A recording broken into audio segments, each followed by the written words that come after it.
Hey everybody, welcome back to The Curious Musician. Last time we talked about practicing in opposites, and today we're going to look at some of the ways that you've applied that to your own practice session. First up is David from California, who's working up the opening trumpet solo from Mussorgsky's Pictures at an Exhibition.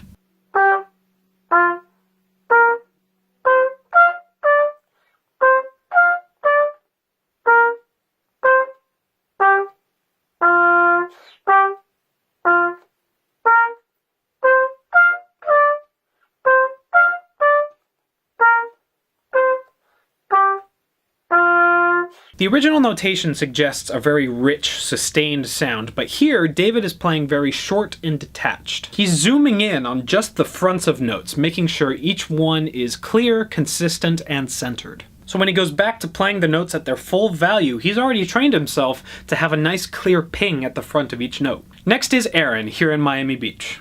Hey, so I'm working on a tricky trumpet lick this week that is very fast triplets, and I'm having trouble doing it at that speed in a triple tongue. So I'm teaching myself to do it with a double tongue. So the original lick is this.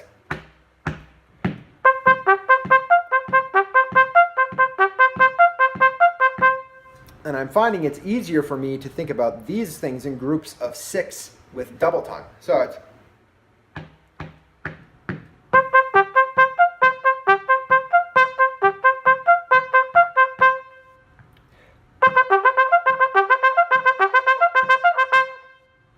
What Aaron's demonstrating is taking a difficult rhythmic passage, in this case from Samuel Barber's Violin Concerto, and thinking about it in a different meter. Instead of triplets, he's thinking in duples, and he's also shifting the rhythm so that the big beat is landing on the first note instead of the second note. Simply reframing a squirrely passage like this is a lot like looking at the same object from different angles and in different lighting. You might start to notice hidden elements that you never would have noticed just looking at it straight on. Next up we have Vanderbilt from Alabama playing Charlier Etude No. 2.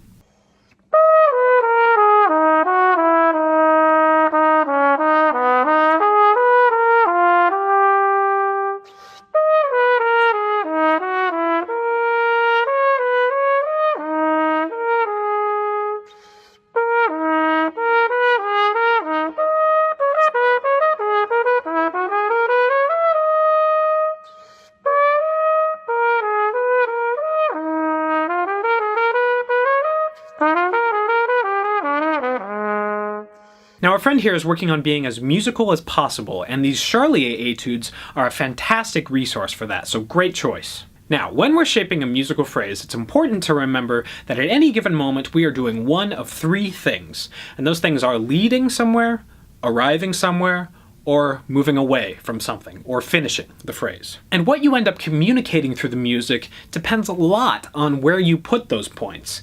Kind of like how the sentence, "Yesterday I went to the store," and "yesterday I went to the store" tell the same story, but they also kind of mean different things. So for the Charlier, you can play around with where those leading, arrival, and finishing points actually lie. Have some fun with this. Try out one way of shaping a phrase and then try the opposite, and really get a taste for what kinds of shapes work best with which phrases. I recommend always looking for the colorful notes, the opportunities that the composer gives you to really sing, and make those your arrivals. That's the kind of stuff that's really going to connect with an audience. And that is all for today's community response episode. Thank you so much to David, Aaron, and Vanderbilt for inviting us into the practice room with them. If you guys ever have any questions at all, please don't hesitate to reach out on the Curious Musician Facebook page. I look forward to chatting with you all. Thank you all again so much for watching and for being curious, and I'll talk to you all soon.